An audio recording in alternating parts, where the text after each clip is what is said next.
Salmo 6. Antes de ler, nós vamos orar. Senhor, nós te damos graças, ó Pai, porque estamos aqui em adoração, em comunhão. E agora, Senhor, na edificação da Tua Palavra. O Senhor Jesus mesmo orou dizendo: santifica-os na verdade, a Tua Palavra é a verdade. A Tua Palavra, Senhor, é suficiente, a Tua Palavra ilumina, a Tua Palavra é poder. Faça, Senhor, esta obra interna nos nossos corações, através da Tua Palavra bendita, santa, e que o nosso Senhor Jesus seja exaltado acima de todos, que o nome dEle seja glorificado, honrado, estimado. Pai, convence-nos de tudo aquilo que nós precisamos. Leva-nos para uma intimidade, para uma comunhão mais firme, mais preciosa com o Senhor. Em nome de Jesus. Amém. Salmo 6. Ao mestre de canto com instrumentos de cordas, em tom de oitava, Salmo de Davi. Senhor, não me repreendas na tua ira, nem me castigues no teu furor. Tem compaixão de mim, Senhor, porque eu me sinto debilitado. Sara-me, Senhor, porque os meus ossos estão abalados. Também a minha alma está profundamente perturbada, mas tu, Senhor, até quando? Volta-te, Senhor, e livra a minha alma. Salva-me por tua graça, pois na morte não há recordação de ti. No sepulcro, quem te dará louvor? Estou cansado de tanto gemer. Todas as noites faço nadar o meu leito, de minhas lágrimas o alago.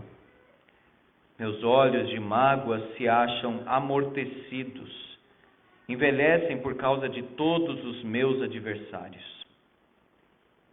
Apartai-vos de mim, todos os que praticais a iniquidade, porque o Senhor ouviu a voz do meu lamento. O Senhor ouviu a minha súplica, o Senhor acolhe a minha oração. Envergonhem-se e sejam sobremodo perturbados todos os meus inimigos. Retirem-se de súbito, cobertos de vexame.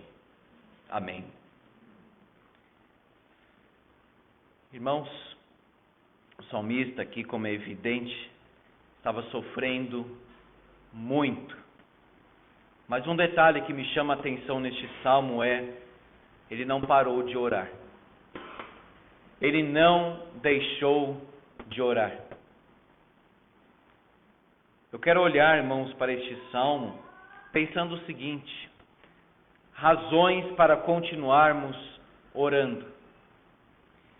Se você observar os imperativos sobre oração no Novo Testamento, quando a Bíblia fala para orar, sempre liga a essa vida de oração a ideia de perseverança.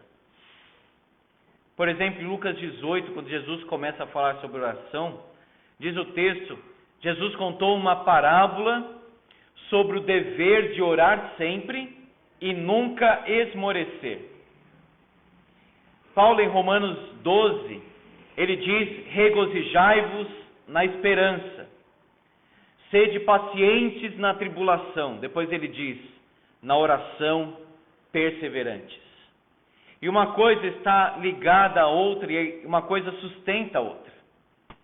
Ou seja, eu sou paciente na tribulação quando sou perseverante na oração. E quando eu persevero na oração, serei paciente na tribulação. De novo, Paulo em Colossenses capítulo 4 diz para sermos perseverantes na oração, vigiando com ações de graças. Então, amados irmãos, está faltando alegria, está faltando vigilância, está faltando gratidão, está faltando esperança. Sabe o que está faltando? Oração. Sede perseverantes na oração.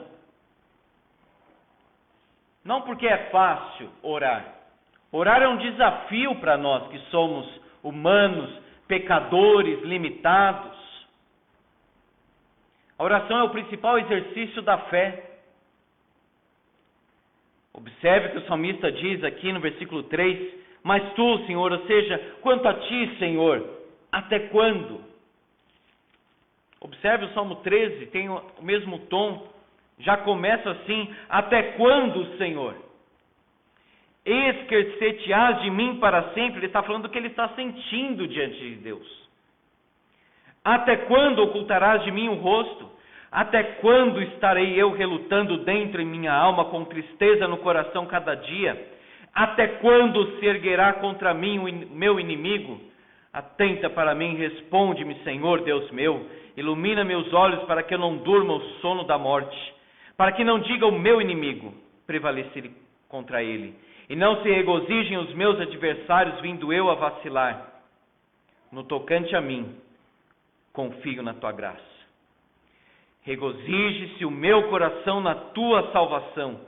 Cantarei ao Senhor, porquanto me tem feito muito bem. O salmo começa de um jeito, termina de outro. Até quando, Senhor? Até quando? Até quando? Até quando? Mas logo diz, eu confio na graça de Deus.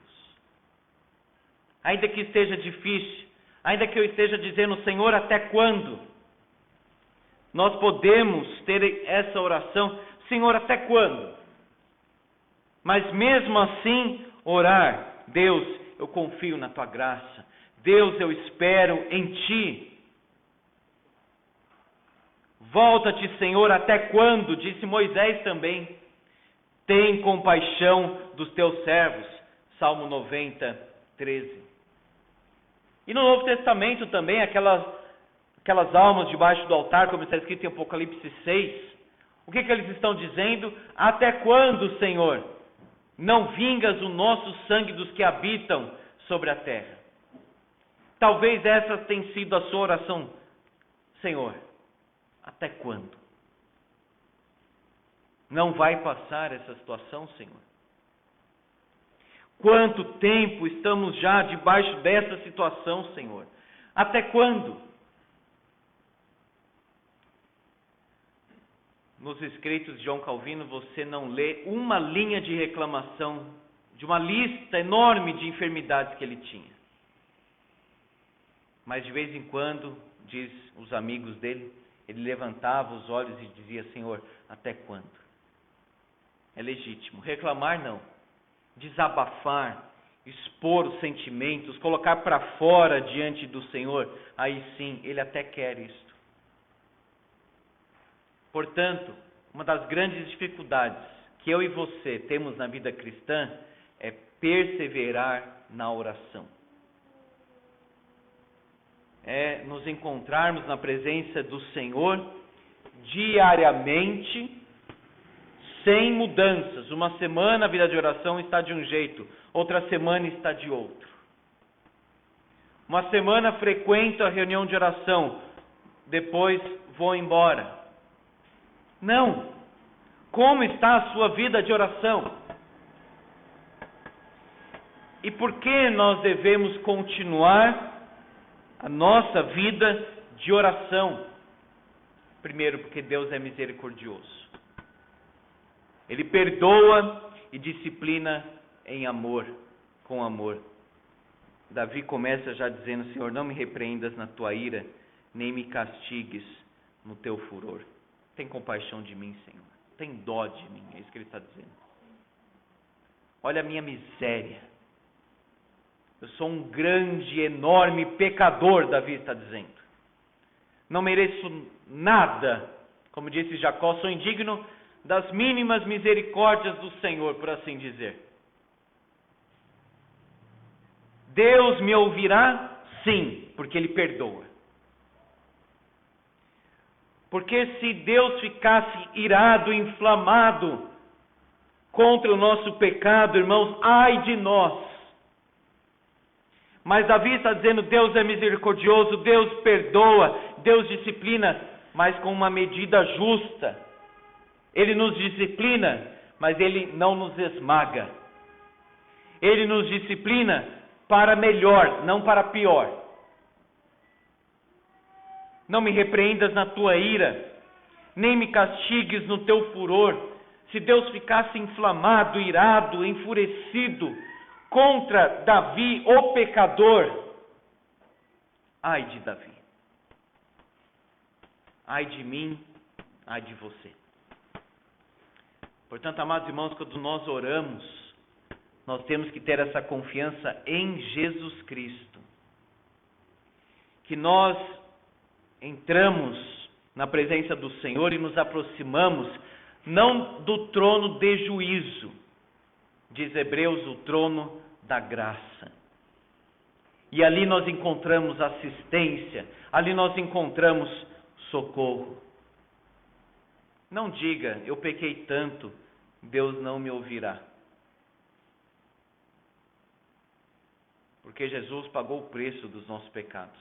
O véu se rasgou do alto até embaixo, liberando, por assim dizer, algo que nunca antes teve, a presença para os santos dos santos. Deus, então, é misericordioso, por isso que nós podemos orar, por isso que nós devemos orar, por isso que a pessoa que se afastou do Senhor, pecou gravemente contra Ele, pode voltar e dizer: Deus, me perdoa, Deus me aceita de volta. Deus é misericordioso. Segundo, nós precisamos continuar a nossa vida de oração, porque Deus é compassivo e conhece a nossa dor. Observe. Tem compaixão de mim, Senhor. Eu me sinto debilitado. A ideia aqui de debilitado, a NVI colocou bem, eu vou desfalecendo. Debilitado, desfalecido. Parece que ele vai assim, sumindo, se acabando. Debilitado, abalado, diz o versículo 2, os meus ossos estão abalados. A minha alma está profundamente perturbada, versículo 3. Eu estou cansado de tanto gemer, versículo 6. Todas as noites faço nadar o meu leito, de minhas lágrimas o alago. Debilitado, abalado nos ossos, perturbado na alma, cansado de tanto chorar. Alguém pode dizer, não deve ser crente. Era e muito. Então não devemos olhar para alguém que está passando por isso e dizer assim, deve estar com algum problema. Deve ter algum problema. Nós devemos olhar para alguém que está passando por um estado de tristeza profunda, de depressão, de angústia, qualquer coisa assim, dizer, olha, isso aí não tem jeito, ele não conhece a Jesus ainda. Não é assim que funciona. E o Salmo está escrito para nós pensarmos, ele passou pelo que eu passo, pelo que eu passei, pelo que aquele irmão está passando. Ele chorava, meus irmãos, e muito. E muito. Faço nadar o meu leito de minhas lágrimas o alago. E essa experiência não era uma vez assim, quase nunca. Não, diz aí o Salmo 69 também, a mesma coisa. Salmo 69, salva-me, de Davi também. Salva-me, ó Deus, porque as águas me sobem até a alma. Estou atolado em profundo lamaçal, que não dá pé. Estou nas profundezas das águas, e a corrente me submerge. Ou seja, parece que eu estou caindo num abismo. Estou cansado de clamar. Secou-se-me a garganta. Os meus olhos desfalecem de tanto esperar por meu Deus.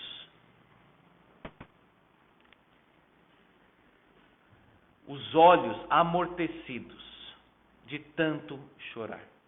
Quando alguém chora muito, muito, muito, você olha para a pessoa, o olho dela assim parece estar um pouco murcho, inchado, consumido, abatido. Por isso que fala aqui, olhos amortecidos. Já viu alguém num velório, assim, aquela pessoa chorou muito, o olho dela fica meio murcho, assim, amortecido. É isso que ele está dizendo aqui no versículo 7. Os olhos de Davi, que antes brilhavam tanto porque ele era uma pessoa cheia de júbilo, vibrante, vigoroso, tanto que ele fala que ele tinha vigor, mas agora se tornou em sequidão de estio. Agora os seus olhos se encontram envelhecidos. A dor da alma envelhece o corpo e o semblante da pessoa. Às vezes nós falamos, aquela pessoa sofreu tanto que ela envelheceu uns 10 anos em um ano. É isso que Davi está passando aqui.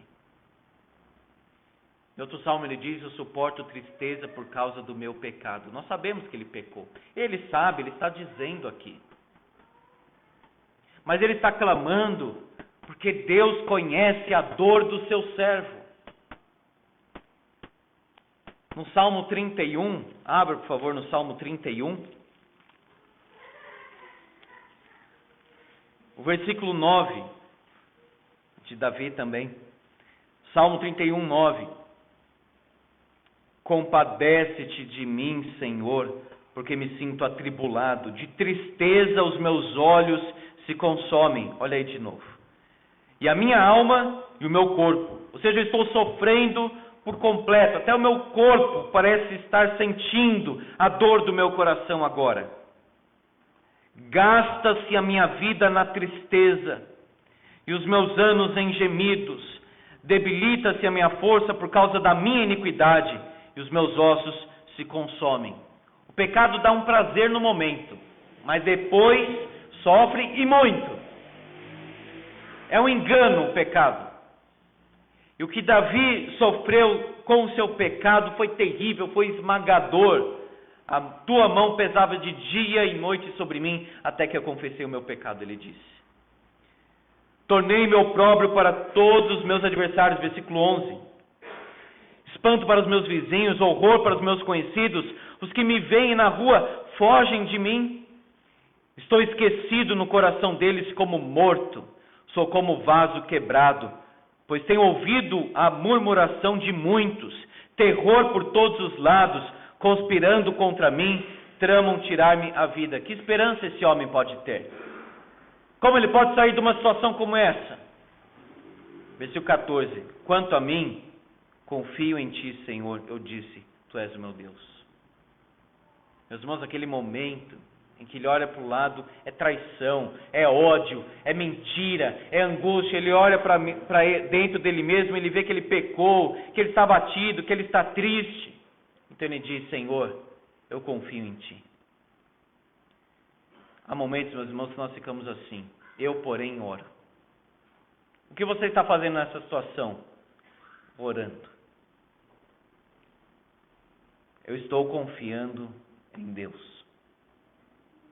Muitas vezes Deus quebra os alicerces para que possamos confiar somente nele. No livro de Êxodo, quando o povo estava sofrendo muito debaixo daquela escravidão, diz o texto, ouviu Deus o gemido do povo. Deus ouve. Deus ouve. Lembrou-se da sua aliança com Abraão, com Isaque e com Jacó. Eles clamaram, o clamor subiu a Deus. Olha agora o versículo 25 do capítulo 2. Viu Deus os filhos de Israel e atentou para a sua condição. O versículo está dizendo o seguinte, Deus viu e chegou mais perto para realmente observar. Viu Deus, os filhos de Israel, e conheceu Deus. Literalmente é isso. Ele assiste o seu povo, ele conhece a dor do seu povo.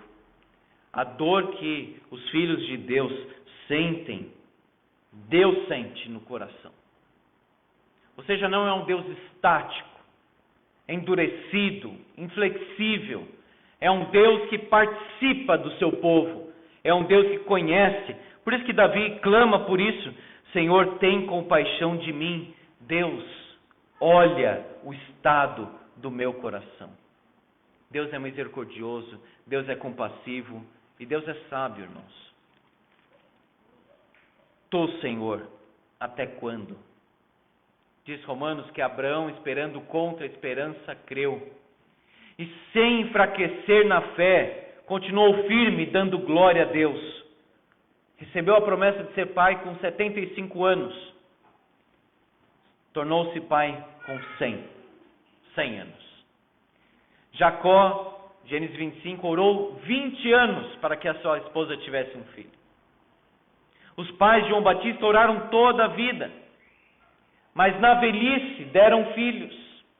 Tiveram João Batista, e o anjo disse, o anjo Gabriel, a tua oração foi ouvida.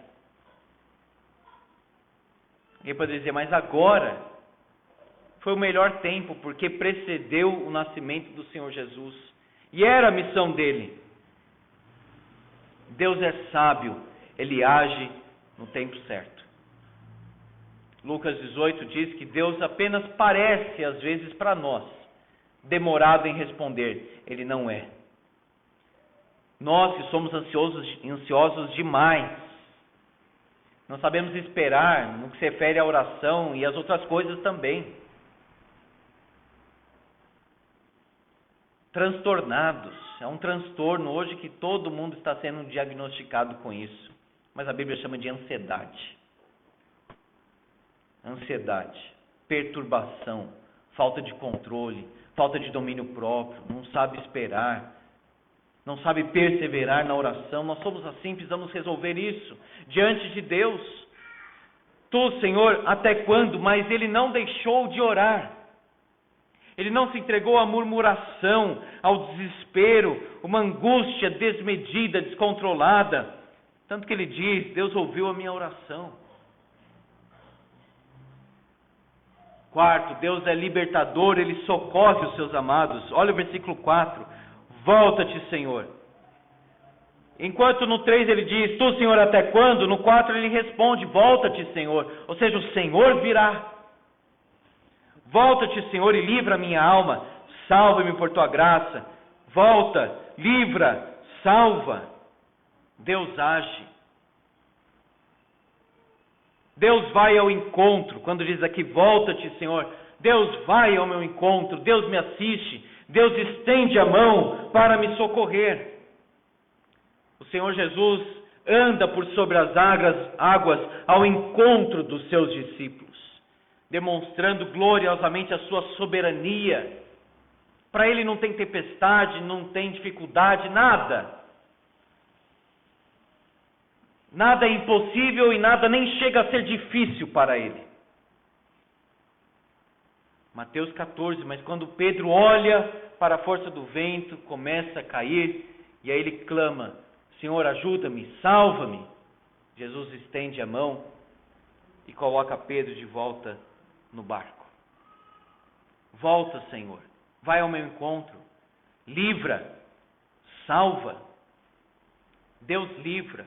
Ele socorre os seus amados. Livra-me a alma, salva-me por tua graça, ou seja, me ajuda porque o Senhor me ama e eu sei disso. Cremos ou não cremos? Deus é por nós ou Deus está contra nós? Deus é por nós ou Ele nos abandonou? Precisamos, irmãos, exercitar a nossa fé para que não seja um conceito teológico, mas algo prático, que aquece o nosso coração e nós cremos. Como Paulo disse, eu criei, por isso eu falei. Deus é digno, Ele recebe adoração pública. O versículo 5, que às vezes pode soar um pouco estranho, diz o seguinte, na morte não há recordação de ti, no sepulcro quem te dará louvor? Então no texto hebraico nós temos o que é chamado de paralelismo, que a segunda frase tem a ver com a primeira. É uma outra forma de falar a mesma coisa. Então veja, Davi está dizendo, Senhor, o tempo para eu te louvar diante de outras pessoas é agora. Ele está falando de adoração pública. Ou seja, aqueles que partiram no Senhor ou não, o que nós ouvimos deles? Mais nada. Depois que partirmos desta vida, qual será o nosso testemunho? Certamente continuaremos adorando o Senhor, mas não no mesmo sentido que nós fazemos aqui.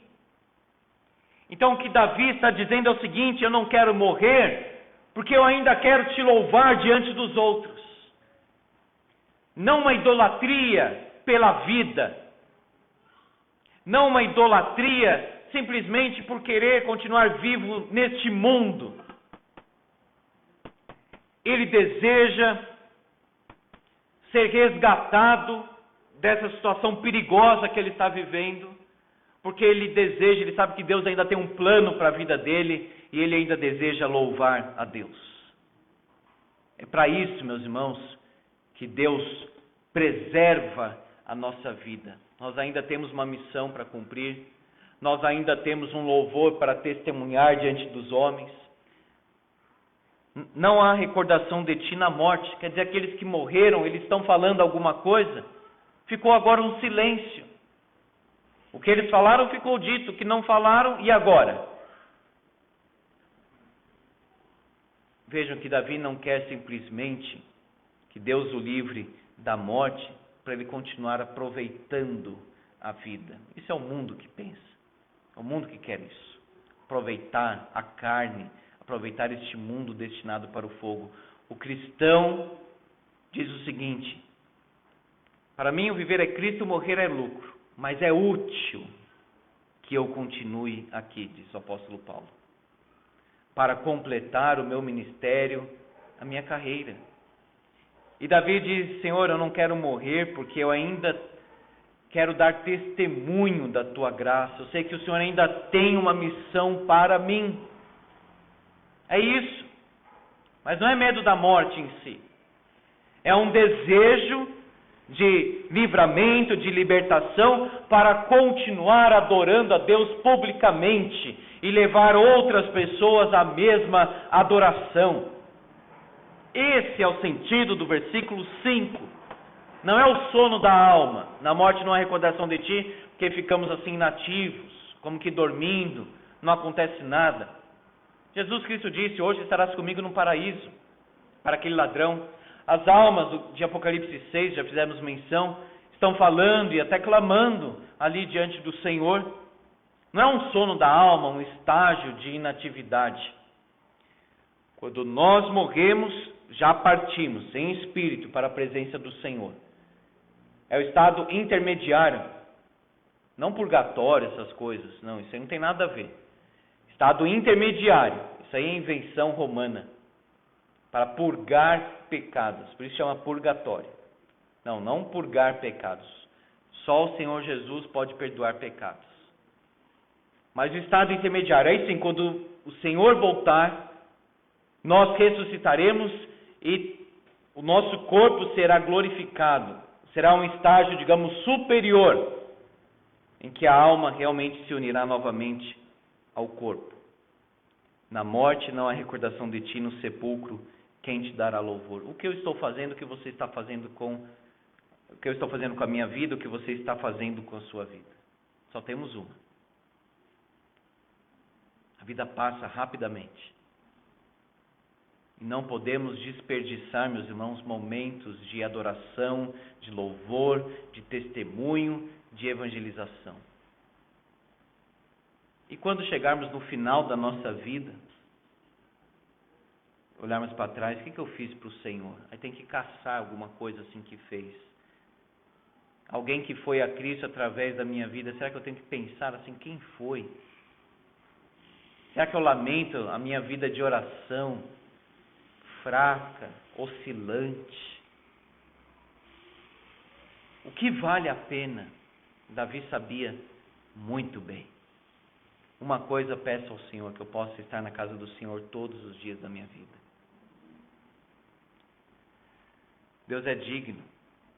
Os que morreram agora estão num silêncio nesse sentido. Não há mais testemunho. Ele quer louvar na congregação e por isso que ele pede por livramento. Deus é presente, ele ouve a nossa oração.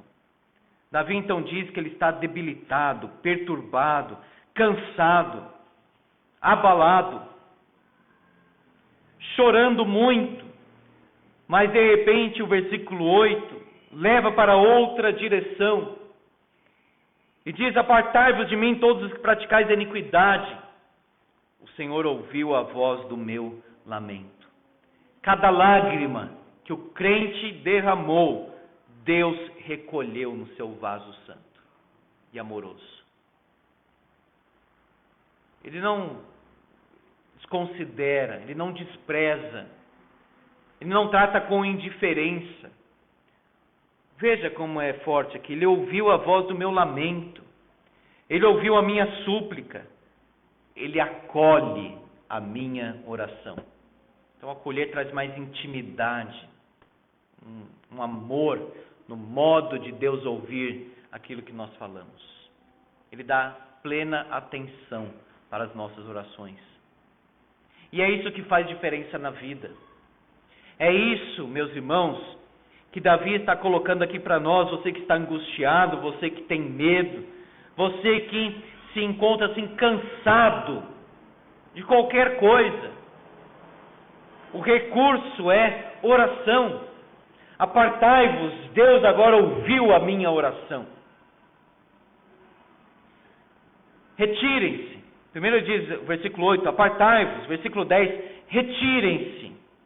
Por quê?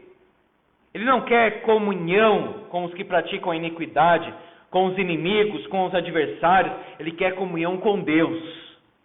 Ele não quer comunhão com o mundo. Ele quer comunhão com o seu Deus. Ele quer orar. Ele quer falar com Deus, não com os ímpios. Ele quer ouvir Deus, não aqueles que mergulham na impiedade. Aquele que quer ser amigo do mundo, constitui-se, diz João, inimigo de Deus. Deus é justo. Nós oramos porque Deus é justo. Ele defende o caminho da retidão. Davi diz que ele tem adversários, final do versículo 7. Ele tem inimigos, versículo 10. Mas os adversários e os inimigos são os que praticam a iniquidade, versículo 8. Então é por isso que ele faz uma oração imprecatória. Ou seja, clamando pela manifestação da justiça santa de Deus. Não são somente os seus adversários, os seus inimigos, de uma forma assim pessoal. Os adversários e os inimigos são os que praticam a iniquidade contra Deus. Davi quer estar do lado de Deus, não dos iníquos, não dos ímpios, não dos inimigos e dos adversários. Não tem como ser as duas coisas, irmãos. Eu quero estar do lado de Deus e do lado dos inimigos de Deus também. É um lado ou outro. Deus é justo. E por isso que Davi faz essas orações aqui fortes, que eles sejam envergonhados, porque eles querem envergonhar Deus e a palavra. Eu citei hoje de manhã que começaram a escrever, depois que o ministro da STF liberou os cultos. Começaram a zombar, aquele Reinaldo Azevedo, que é uma pessoa perversa, e outros mais, da Folha de São Paulo, etc. Todos inimigos da cruz, inimigos da igreja, sim, contrários ao trabalho de Deus. Que orações podemos fazer? Essas aqui, que não estão de uma forma pessoal, perseguindo e tal, mas espiritualmente, amados irmãos, diz Paulo aos Efésios, a nossa luta não é contra a carne ou sangue, mas contra um pano de fundo espiritual que existe, satânico, infernal. Está escrito na Bíblia. Não é neutro, nada é neutro. Há um conjunto que vai respingar na igreja, uma perseguição indireta ou direta. Pode ser indireta, mas no final dá sempre na mesma coisa. Vergonhe-se, que sejam perturbados aqueles que se levantaram contra Deus. Podemos orar para que Deus tenha misericórdia deles também, que eles se convertam? Sim, mas se esse não for o propósito de Deus, que o Senhor descarregue a sua mão contra aqueles que se opõem contra os pobres, os trabalhadores. Na Coreia do Norte, pessoas sendo torturadas dia e noite, morrendo porque chegam a um estado de exaustão. Podemos orar para que Deus converta? Podemos, mas também podemos orar essas orações imprecatórias, que Deus manifeste o seu juízo. Deus é glorificado das duas formas: quando Ele demonstra amor e também quando Ele demonstra justiça, porque as duas coisas nós podemos identificar, são atributos de Deus. Que Deus seja glorificado pelo seu amor, que Deus seja glorificado pela sua santidade, que Deus seja glorificado pelo seu juízo, que Deus seja glorificado até pela sua ira santa. Então envergonhem-se, sejam, olha aí, sobremodo perturbados. A alma de Davi, que estava profundamente perturbada, versículo 3, encontraria descanso no Senhor. Mas agora os inimigos de Deus receberiam toda essa perturbação. É melhor ficar do lado de Deus. É melhor ficar com a palavra. É melhor do que se levantar contra Deus e depois receber a sua ira no dia do juízo final. É tão perturbadora que diz o livro de Apocalipse que os grandes da terra dirão para os montes: caiam sobre nós. Já pensou isso? Dizer para um monte: caia sobre a minha cabeça. É melhor isso do que enfrentar a face da ira do Cordeiro. Terão que se ver com Deus. Agora estão falando aí, mas depois vai chegar o dia, se Deus não quiser manifestar também a sua ira no presente momento, mas chegará o dia. Davi então faz essa oração lícita, própria, que nós também podemos fazer: que eles sejam envergonhados, perturbados, que eles saiam cobertos de vexame. Como diz o livro de Esther, Deus honrou o seu povo e o restante foi coberto de vexame. Louvado seja Deus por isso. Nós não podemos ter uma visão, meus irmãos, digamos assim, adocicada de Deus. Deus é justo. E a sua glória Ele não divide com ninguém. E Ele tem zelo pela sua própria glória. Davi então continua orando, porque Deus é justo e defende o caminho da retidão. Davi diz: apartai-vos de mim, todos que praticais a iniquidade. Jesus falará exatamente estas palavras. Está lá em Mateus capítulo 7, versículo 23, quando no último dia muitos dirão assim: Senhor, Senhor, em teu nome profetizamos, em teu nome expelimos demônios, em teu nome fizemos milagres. Veja, em teu nome, em teu nome, em teu nome. Disse Jesus: então lhes direi explicitamente: nunca vos conheci. Estavam dentro da igreja, mas não conheciam Jesus. Falavam Senhor, Senhor, Senhor, como uma matraca, mas não conhecia Jesus. Era um papagaio evangélico, digamos assim. Mas conhecia Jesus? Não. Sabe por quê? Não é se expulsava demônios, fazia milagre ou não. Praticava iniquidade. A vida mostrava que não conhecia Jesus. Pregar bonito, irmãos, e daí se tem uma vida iníqua? Expulsar demônios, muitos milagres, sinais até o diabo faz, diz a Bíblia. E no fim fará muitos e enganará a muitos. Nunca vos conheci. E ele rejeita como Davi: apartai-vos de mim os que praticais a iniquidade. A mesma coisa, a mesma frase, o mesmo fundamento. Pratica a iniquidade. Não adianta ser pregador, expulsa demônio, faz milagres, diz Senhor, Senhor. Mas como está a vida? Imagina ouvir do Senhor Jesus: eu nunca te conheci. Apartai-vos de mim os que praticais a iniquidade. A mesma ideia de Mateus capítulo 25, o verso 41. Quando nós temos aquela grande divisão no julgamento final, onde Jesus diz: vinde benditos de meu Pai, os que estão à sua direita, porque viveram como discípulos. Mas os que estiverem à sua esquerda, olha o versículo 41. Então o rei dirá também aos que estiverem à sua esquerda: apartai-vos de mim, malditos, para o fogo eterno, preparado para o diabo e seus anjos, e o lugar de vocês é com eles. Porque vocês gostam do que eles gostam. Nós temos a mesma estrutura deste salmo na vida do Senhor Jesus: humilhação, cansaço, abatimento e sofrimento.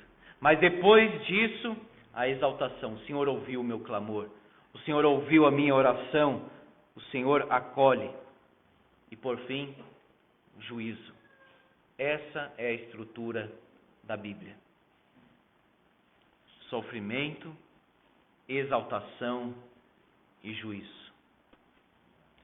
Meus irmãos, nós conhecemos o Senhor ou não? De que lado nós estamos? Luz ou trevas? Como está a nossa vida de oração? Não desanime de orar. Não abandone a vida de oração. Não abandone o Senhor. Não desfaleça diante das tribulações, das aflições. Se coloque ao lado do Senhor. E Ele tem poder para restaurar a sua alma novamente, para que você se alegre em Deus. E se nós colocamos a confiança no Senhor Jesus, se entregamos nossa vida para Ele, vamos descansar no Senhor. Porque nós ouviremos pela sua graça: vinde, benditos de meu Pai. E quando contemplarmos a manifestação da justiça de Deus, nós diremos: louvado seja o Senhor, grandes, maravilhosas são as suas obras, Senhor, Deus dos exércitos. Amém. Vamos orar. Senhor, para sempre seja louvado o teu nome, a tua pessoa santa. Tu és grande. Nós, na tua presença, sumimos, somos nada, menos que nada. Mesmo assim, o Senhor nos ama com amor eterno. Ó Pai, se há alguém aqui que está profundamente triste, aqui ou ouvindo a transmissão, abalado, perturbado, angustiado, Senhor, vai ao encontro. Como o salmista pediu: volta-te, Senhor, salve-me por tua graça, livra minha alma dessa situação, Senhor. Tira-me deste vale, deste poço, deste abismo. Como o Senhor é bom, ouve a nossa oração, nós pedimos isso. Pedimos, ó Pai, que o Senhor nos use como instrumentos de consolo na vida das pessoas. Que nós sejamos amigos do Senhor, que nós estejamos ao lado do Cordeiro. Que nós possamos amar o caminho da justiça, o caminho da retidão, não da iniquidade, o outro lado, das trevas, do diabo, dos anjos dele. Como Davi diz: apartai-vos de mim, vós que praticais a iniquidade. O Senhor ouviu a minha oração. Deus Santo, tem misericórdia do nosso pecado. Obrigado porque a disciplina do Senhor sempre nos faz bem. Porque o Senhor sempre tem um propósito maravilhoso, bom, perfeito, espiritual para as nossas vidas. Te louvamos, ó Pai, porque somos disciplinados, mas não chegamos num ponto em que não aguentamos mais, porque o Senhor nos fortalece. O Senhor nos ajuda. Quando nós clamamos, o Senhor estende a tua mão de poder e graça. Louvado seja o teu nome quando o Senhor manifesta o teu amor, a tua compaixão, a tua graça, mas também seja louvado o teu nome quando o Senhor manifestar a tua ira, o teu juízo sobre os perversos. Tua palavra diz: de Deus não se zomba. O que o homem plantar, ele irá colher. Deus, ouve o clamor de cada filho aqui do Senhor.